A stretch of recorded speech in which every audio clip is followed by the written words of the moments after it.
हाथरस ज़िले में जो वाक़या सामने आया है, उस वाक़ये को लेकर बुल्ढाना ज़िले के अंदर भी यहाँ पर ज़िलाधिकारी इनको ज्ञापन यहाँ पर दिया गया है और फास्ट ट्रैक कोर्ट पर इसकी निकाल जो है जल्द से जल्द दिया जाए और बहुत मांगे जो है यहाँ पर वाल्मीकि समाज की ओर से यहाँ पर दिया गया है। सभी लोग यहाँ पर मौजूद है, उनसे हम सीधा बात करेंगे। सर बताइए कि ये जो मामला है, महिला 19 साल की लड़की का गैंग रेप होता है और उसकी जो डेड बॉडी है, उसके जो परिवार के जो लोग हैं वो भी वहाँ पर नहीं होते हैं, उसके बावजूद उसकी डेड बॉडी जला दी जाती है। तो कितना संदिग्ध मामला है ये, क्या कहेंगे इस पर? इस जो उत्तर प्रदेश में जो मनीषा बहन के साथ जो घटना घड़ी है, सबसे पहले मैं प्रथम मेरे वाल्मीकि समाज की ओर से और बुल्ढाना जिले की ओर से मैं इसका निषेध करता हूँ।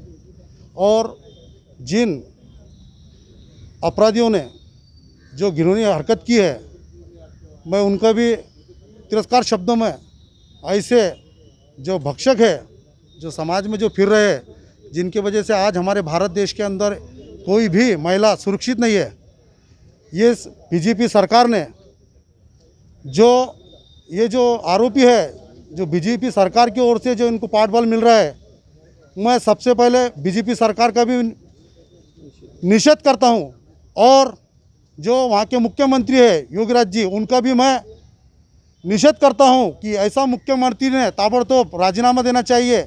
ये हमारे देश में जो वाल्मीकि समाज देश की हजारों सालों से जो सेवा कर रही है भारतवासियों की, आज उनकी बहन बेटी पे जो हाथ डाले गया, ये बहुत ही दुख की बात है और निंदा की बात है। मैं नरेंद्र मोदी जी से भी विनती करूंगा, राष्ट्रपति से भी विनंती करूंगा कि ऐसे आरोपियों को जल्द से जल्द फास्ट कोर्ट में चला के इनको फांसी की सज़ा दी जाए। अन्यथा वाल्मीकि समाज के हर घर से ऐसा ना हो कि आगे चल के जो समाज कई सालों से भारतीयों की सेवा कर रही है, यदि वो समाज पे ऐसा अन्याय और अत्याचार होता है, तो मुझे लगता है कि हमारे वाल्मीकि समाज के सभी भाई, सभी युवक पीढ़ी, ऐसा ना हो कि हमें हमारी सुरक्षा के लिए हथियार उठाना पड़े। और बीजेपी ने हमें मजबूर नहीं करना चाहिए, बीजेपी सरकार ने। मैं इस बात पे एक बार से फिर से निंदा करता हूँ। और मेरी जो बहन है मनीषा बहन, उनको मैं उनके परिवार पे जो दुख का पहाड़ टूटा है, मैं उसमें शामिल हूँ। हमारे पूरे भारत की जो वाल्मीकि समाज है वो पूरी उनके दुख में शामिल है और हम उनके साथ पूरे ताकत से साथ में है। और हमारे जो बाबा साहब ने हमें जो अधिकार दिया है, जो हमारे गुरु है बाबा साहब अम्बेडकर, जिनके हम शिष्य हैं, जो हम गर्व से बोलते हैं कि बाबा साहब की वजह से, जो बाबा साहब ने शिक्षण दिया हमें, आज हमें जो गुलामी से बाहर निकाला है, मैं उनका बाबा साहब के जो संघर्ष जो है उसका मुझे आज बड़े गर्व से कहना पड़ रहा है इस बात को कि आज वो संघर्ष की वजह से कहीं तो भी हमें लड़ने का एक प्रयास मिला। जो संविधान है, जो संविधान के माध्यम से हम आज लड़ सकते हैं। और उन आरोपियों को, उन्हें मैं आरोपी ना बनते, उनको हिजड़े बोलूँगा, वो हिजड़ों को फांसी देने की जो हमारे संविधान में लिखा है, उसके माध्यम से हम विनती करेंगे कि प्रशासन को भी कि इन आरोपियों को जल्द से जल्द फांसी पर लटकाई जाए और हमें वाल्मीकि समाज को और दलित समाज को और एक न्याय मिले, ये मैं एक आशा करता हूँ। हाथरस ज़िले में जो मामला सामने आया है, जो वाक़या सामने आया है, वाल्मीकि समाज की जो बालिका है, 19 वर्ष की जो लड़की है, उस पर गैंग रेप का मामला सामने आया है। और जहां पर बुल्ढाना ज़िले के अंदर वाल्मीकि समाज की ओर से उस घटना का पुरजोर निंदा की जा रही है, निषेध यहाँ पर व्यक्त किया जा रहा है और जिलाधिकारी को ज्ञापन यहाँ पर दिया है कि इस मामले में पूरी तरह से ढिलाई ना बरती जाए और उसको सख्त कार्रवाई वहाँ पर की जाए, ऐसी मांग यहाँ पर उठ रही है। तो हमारे साथ तोंडीलायता जी, उनसे हम बात करेंगे। सर बताइए कि क्या ये पूरा मामला जो है, देश के अंदर महिला असुरक्षित खुद को मान रही है, और क्या कहेंगे अपनी पिछड़ी जातियों पर ये मामले दिन ब दिन बढ़ते ही जा रहे हैं, क्या कहें? हमारा यही कहना है कि हमारा ये जो भारत देश है, भारत देश में सभ्यता, संस्कृति और प्रेम, इन बातों का हमारा देश प्रतीक है। हमारे देश में जाति धर्म को माना नहीं जाता है। जात पात को बाजू में रखकर हम सभी का सबसे बड़ा धर्म है वो इंसानियत का धर्म। और ऐसे देश में जो दलितों से भी पददलित समाज है, उन समाज के महिलाओं के साथ में इस प्रकार का घिनौना व्यवहार होना, दुर्घटना होना उनके साथ में, तो ये एक देश के लिए बहुत ही शर्मनाक की बात है। ये हमारी देश के प्राइम मिनिस्टर, उत्तर प्रदेश के सीएम योगी आदित्यनाथ जी, इनसे हमारी पुरजोर विनती है कि आप अपने परि से कानून व्यवस्था के साथ में सख्ती से निपटकर जिन जिन ने इसमें गलत व्यवहार किए, गलत काम किए हैं, और जो दोषी है, दोषियों को कड़ी से कड़ी फांसी की सज़ा मिली जाए। और जो जो अधिकारी है, पुलिस के कर्मचारी है, उन्होंने जो इसमें दिरंगाई बरती है, डील दी है दोषियों को, उन पुलिस कर्मियों के साथ में भी सख्ती से निपटा जाए। क्योंकि हम एक बात कहते हैं कि जब तक ये देश में दलित सुरक्षित नहीं है, देश सुरक्षित नहीं है। क्योंकि दलित ये सबसे नीचे तबके का व्यक्ति है, घटक है। ऐसे दलितों को इलेक्शन के टाइम पर हमारे देश के प्राइम मिनिस्टर, हमारे देश के नेता बड़ी बड़ी बातें बताकर, बड़े बड़े सपने बताकर उनको बोलते हैं कि तुम्हारी जान माल की, तुम्हारी सब बातों की सुरक्षा की जवाबदारी हमारी बनती है। लेकिन देश में खुलेआम जब ऐसा घिनौना व्यवहार होता है, तो हमारी पुरजोर विनंती है कि प्राइम मिनिस्टर, यूपी के सीएम, इन्होंने इस बात की दक्षता लेना, कानून व्यवस्था, न्याय और कायदे को सख्ती से निपट कर इनको कड़क बनाना चाहिए, ताकि फिर से ऐसी घटना इस देश में कभी घटे ना। क्योंकि जब देश में कोई छोटी सी घटना होती है तो उसका वायरस पूरे दुनिया में घूमता है, इससे देश की बदनामी होती है, लोग देश में आने के लिए डरते हैं। लोग बोलते हैं कि अरे भारत में खुलेआम महिलाओं के साथ में ऐसा हो रहा है, फिर हमारी विदेश की महिला हमने कैसी भारत में भेजना। तो हमारी विनंती है भारतवासियों से और सभी से, हमारे हाथ जोड़ के विनंती है, हमारे जितने भी दलित समाज के लोग हैं, जो सभी घटक है दलित समाज के, उनकी संगठनों से भी हमारा निवेदन है कि आज ये विपदा हम पर नहीं, सभी पर है, ये सभी दलितों पर विपदा है।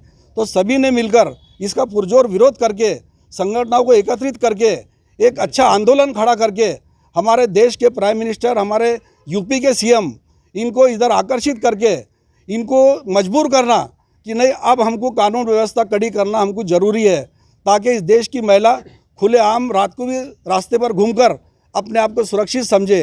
अंत में मैं यही कहूँगा कि देश में जो ये घटनाएं होती है, ये घटनाओं के लिए ज़्यादा करके हमारा पुलिस प्रशासन भी जवाबदार रहता है। क्योंकि पुलिस प्रशासन इसमें काफ़ी नज़रअंदाज करता है, सभी पुलिस वाले ऐसा नहीं करते हैं।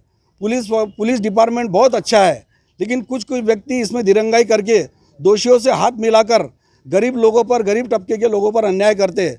प्राइम मिनिस्टर को हम फिर से एक बार रिक्वेस्ट करते हैं, आप ये सब बातों की दखल लेकर हम सभी को, दलितों को, पद दलितों को, सभी को न्याय दिलाने का प्रयास करेंगे, ऐसी विनंती है। हाथरस में हुई घटना का पुरजोर निषेध यहाँ पर बुल्ढाना ज़िला के अंदर यहाँ पर किया जा रहा है। बुल्ढाना ज़िले के अंदर आज जिलाधिकारी इनको कई संगठनों द्वारा यहाँ पर निवेदन दिए गए, कई संगठनों द्वारा यहाँ पर इस घटना का निषेध यहाँ पर किया गया है।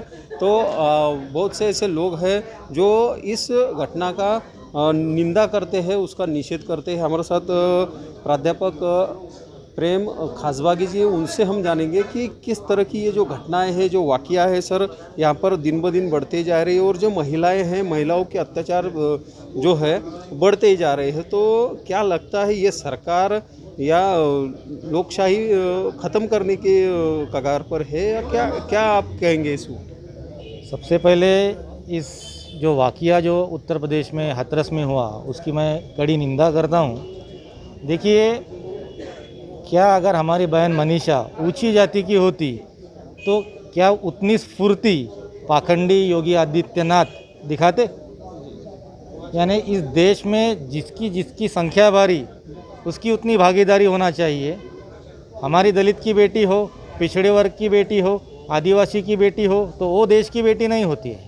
लेकिन सवर्ण की बेटी के साथ में अगर कुछ ऐसा होता है तो वो देश की बेटी होती है।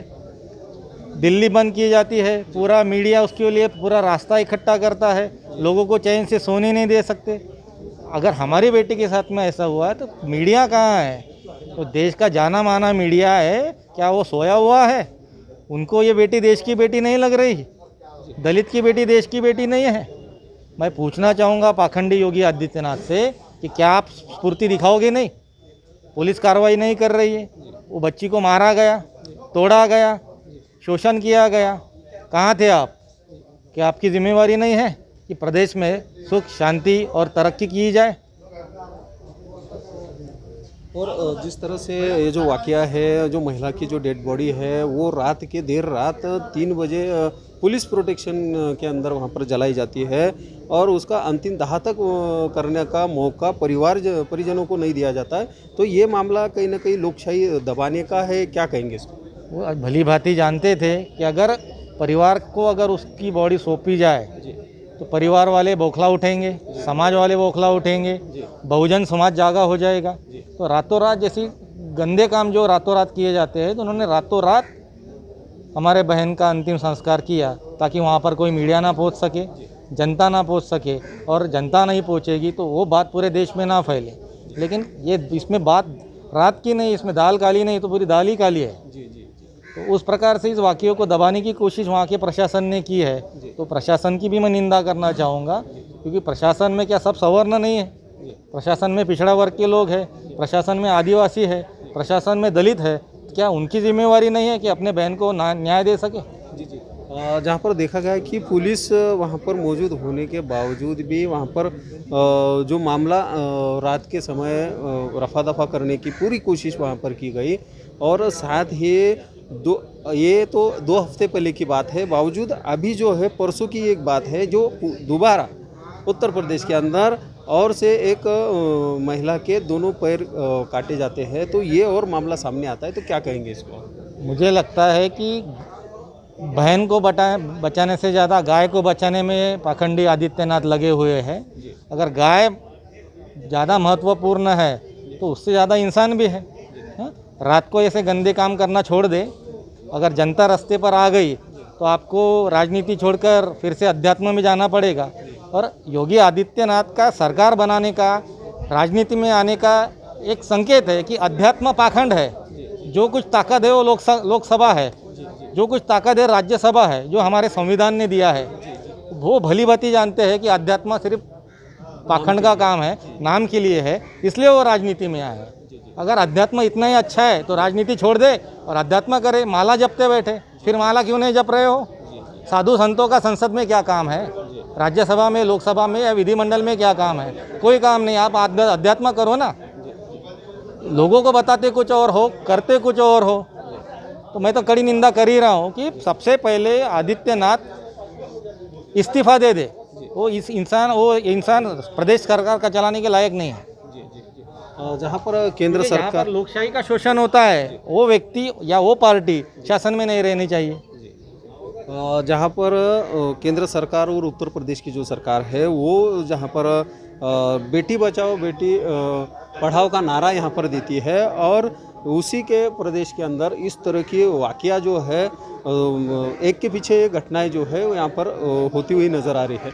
तो क्या लगता है आपको कि ये जो सरकार है पूरी तरह से फेलियर हो चुकी है? देखिए, सरकार तो फेलियर हो चुकी है, क्योंकि वो प्रदेश में ये पहली बार तो घटना घटी नहीं है। इसके पहले कई बार ऐसे वाक़ये हो चुके हैं कि जहाँ पर पिछड़े वर्ग की बेटी हो, दलित की बेटी हो, आदिवासी की बेटी हो, उसका शोषण किया गया है, उसे मार दिया गया है या उसे अपाहिज बना दिया गया है। हम तो पहले से कह रहे हैं कि ये लोग सरकार चलाने के काबिल ही नहीं है। अगर थोड़ी भी शर्म बची है तो इन्होंने इस्तीफा दे देना चाहिए।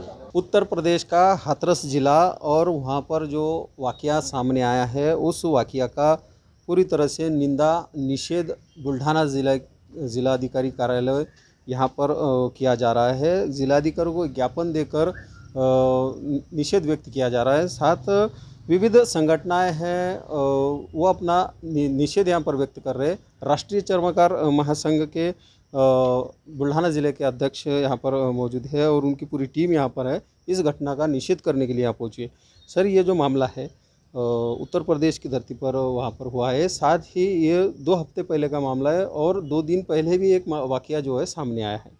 कितना ये जो मामला है महिलाओं की सुरक्षा को लेकर क्या कहेंगे देश और राज्य में जो चल रहा है? सर्वप्रथम मैं आपके चैनल से माध्यम से ये बताना चाहता हूँ कि इस देश की जो मीडिया है वो कुछ अफवाह छोड़ के पूरी बिकाऊ है। क्योंकि अभी सुशांत प्रकरण होगा, कंगना प्रकरण होगा, ये ज़ोर शोर से दिखाया जा रहा है।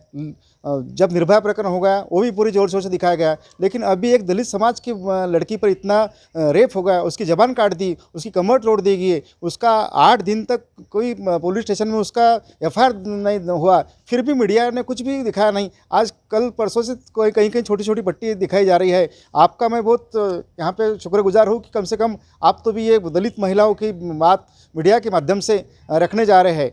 ये जो घटना हुई है ये बहुत ही निंदनीय घटना है।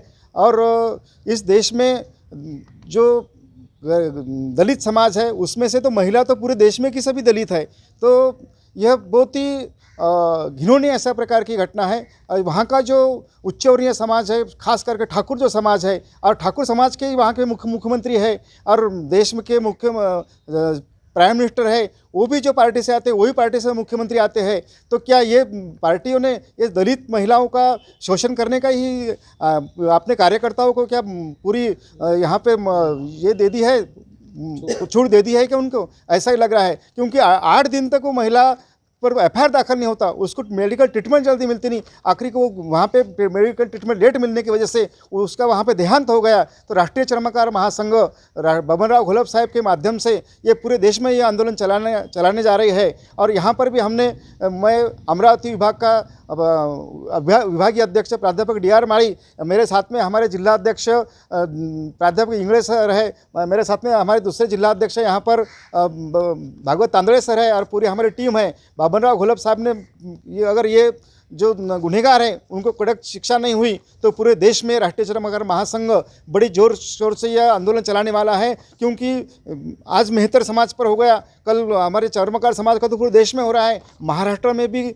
हमारा जो बुद्धिस्ट समाज है, मेहतर समाज है, चर्मकार समाज है, ये भी कोई सुरक्षित नहीं है। यहाँ पर भी बहुत ऐसे अत्याचार होने जा रहे हैं। तो यह घटना अत्यंत पूरी निषेध करने की जैसी घटना है। और मीडिया का खास करके अब जो महिला संगठन है वो महिला संगठन बाकी टाइम को तो बहुत जोर शोर से आगे आती है। ये दलित महिला है, महिला तो कोई दलित नहीं होती, वो पूरी मैं तो इस देश में कहता हूँ कि ब्राह्मण भी महिला होंगी तो वो भी इस देश में दलित है। फिर जो हमारे यहाँ की प्रस्तापित दलित महिला नेतृत्व है, महिला संगठन है, एक भी संगठन यहाँ पूरे पुरुष है, सिर्फ एक ही संगठन नहीं आ रही है यहाँ पे सामने। क्या ये संगठन भी बिक गई है? क्या ये मोदी को डरती है? क्या ये तुम्हारे बीजेपी को डरती है? किसको डर है संगठन? ये तो ये संगठन पूरे हमारे सामने आना चाहिए। हमारे बबनराव घोलप हो सके तो आप कोई बोलेंगे कि वो शिवसेना के जो नेता है, लेकिन फिर भी वो शिवसेना हो चाहे बीजेपी हो कांग्रेस हो, यहाँ पे कोई पॉलिटिक्स नहीं है, यहाँ पे कोई राजकारण नहीं है। वो हमारी भगिनी, हमारी महिला है, वो मेहतर समाज की है। चर्मकार समाज और मेहतर समाज कोई अलग अलग समाज नहीं है, सभी समाज एक है। तो यहाँ पर मैं ये घटना का पूरी तरह से निंदा करता हूँ और जो दोषी है उन पर कठोर कार्रवाई होनी चाहिए, ऐसी आपके माध्यम से मांग करता हूं। और आपके चैनल को बहुत बहुत मैं यहाँ पे शुक्रगुजार हूँ आपका। जिस तरह से ये घटना का निंदनीय ये जो घटना हुई है इसका निषेध पुरजोर यहाँ पर किया जा रहा है। सभी तबकों से लोग जो है संगठनाएं सामने आ रही है, साथ ही कोई पॉलिटिकल पक्ष जो है इन्होंने भी यहाँ पर निषेध यहाँ पर व्यक्त किया है। तो महाराष्ट्र की जो पुरोगामी सरकार है ये पूरी तरह से यहाँ पर महाराष्ट्र के अंदर जो लोग हैं ये इस घटना का निषेध कर रहे हैं। बावजूद उत्तर प्रदेश के जो सरकार है इस पर कहीं ना कहीं सवाल या निशान यहाँ पर खड़े कर देता है कि वहाँ की जो कानून व्यवस्था है किस तरह से काम कर रही है। ये अभी लोगों में पूरी तरह से पूरे देश के अंदर उजागर यहाँ पर हुई है। अगर इसे रोका नहीं गया तो आने वाला जो समय है ये पूरी तरह से अपने वश में नहीं होगा। ये आने वाला समय ही बताया है। कैमरामैन योगेश के साथ में दीपक मोरे, विदर्भ टीवी बुल्ढाना।